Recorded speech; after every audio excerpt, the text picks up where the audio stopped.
discussing how you can work off campus as an international student. We're going to be discussing how you can apply for a certain type of EAD that gives you authorization to work off campus even while studying as an international student. So yeah, it's going to be a very informative video. But before we get into today's video, hi, I'm Prevailer and I'm an international student here in the US. I make content about my journey and whatever I've found to be helpful, and I share them with you guys. This could help prospective and even current international students in the US. So if you like that type of content, please hit the subscribe button, like, comment, and share in the comment section down below. So let's get right into it. So first, you're not allowed to work off campus for the first academic year as an international student. And if you change your levels, like if you're already an international student and let's say you move academic levels from, let's say, bachelor's to master's, that clock resets. So when you are finally eligible to work off campus, you can work off campus in 3 ways. You can either do CPT, OPT, or STEM OPT. CPT allows you to work off campus, especially during the summer, in a job or a training that is related to your course of study. It has to be related to your major. So it allows you to work without going to USIS to request an employment authorization document. All you have to do is take your offer letter to your school's international student office and fill out whatever form they give you, and then they'll give you authorization to work at that job for that certain period of time you've told them that you want to work there. Again, something to note, remember you can't work more than 20 hours off campus during the school semester. So anywhere you're working during school's active section, you can't work more than 20 hours.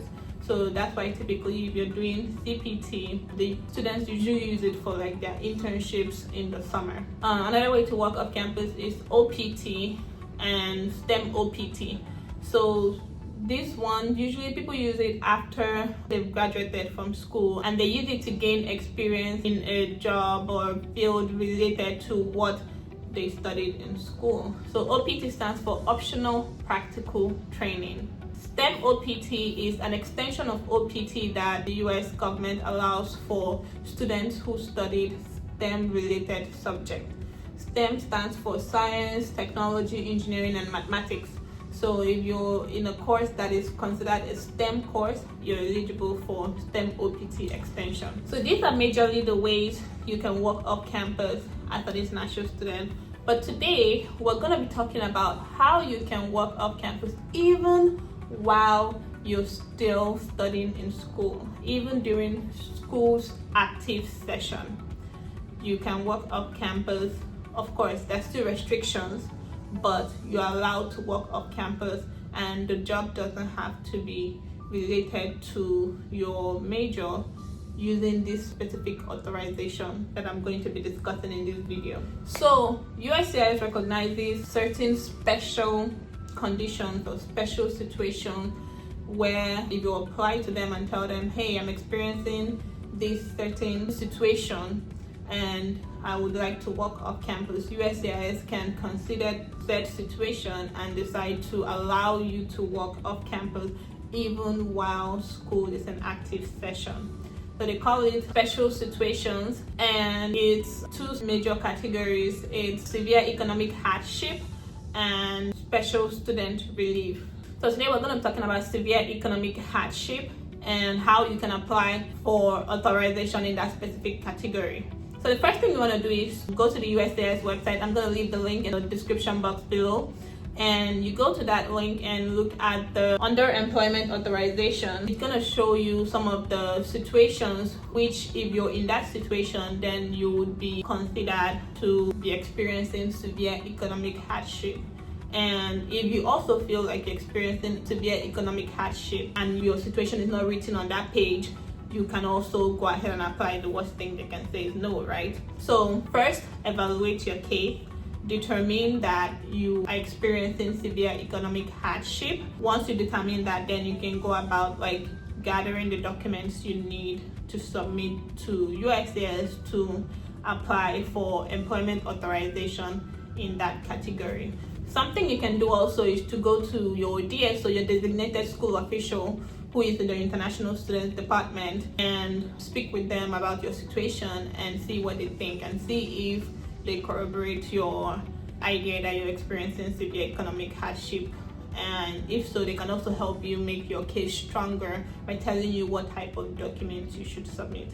Now, the documents you need to submit for employment authorization application for severe economic hardship include I-765 form, which is the form for employment authorization across different categories.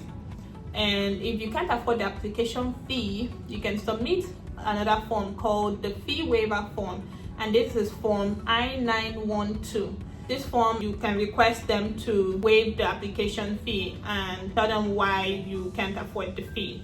So you would submit that I-765, submit your fee waiver form, and then you would submit any other supporting documents that you have, such as your bills, your budget, any debts you have, a letter from your sponsor saying that they are not able to support you anymore, or any other document that show your situation, that really explains your situation. You would also submit pay stubs from your on-campus employment that shows the money is not enough to take care of you and your living expenses or any other bills that you have to pay. You can also submit things like articles showing that things are difficult in your country and your family back home is not able to support you as well. Basically submitting proof that your family back home is not able to support you in the way that you need.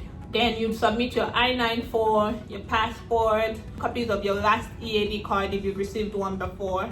You'd submit your I-20, but this I-20 has to be endorsed by your DSO. So after gathering all these other documents I'm going to mention, you have to go to your DSO to get an endorsed copy of your I-20 and an endorsement letter from your DSO. Those two things are important, and you have to use them within 30 days of collecting them. When I say you did submit it to USCIS, is what I mean.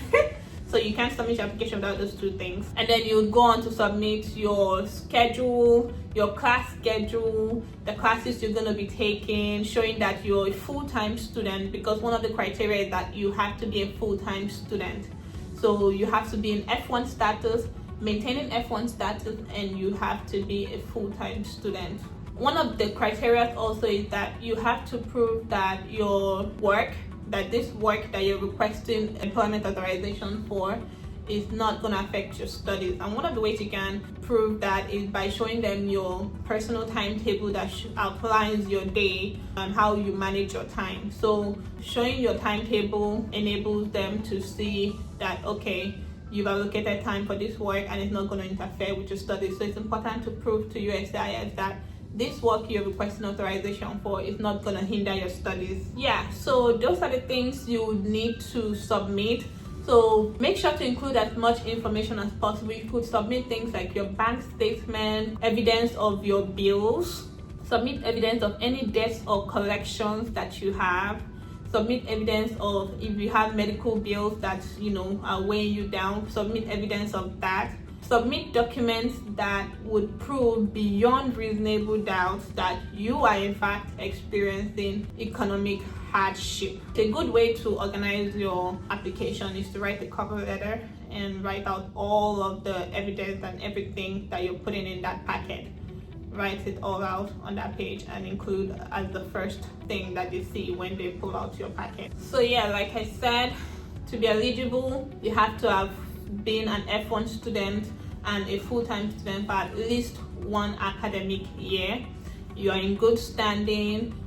You can prove that you're experiencing economic hardship, and you can prove that employment will not interfere with your studies. And then also something to note is that this employment authorization is only valid for 1 year. After 1 year, you have to renew it again. And of course, you have to submit the whole documentation again, proving that you're still experiencing economic hardship and things like that. So I hope this video has been helpful to you. If you have any questions or concerns, if there's anything I missed or anything you don't quite understand, just leave a comment in the comment section down below and I'll be sure to clarify. Thank you so much for watching today's video. I hope you found it really helpful. And yeah, I'll see you guys in my next one. Bye.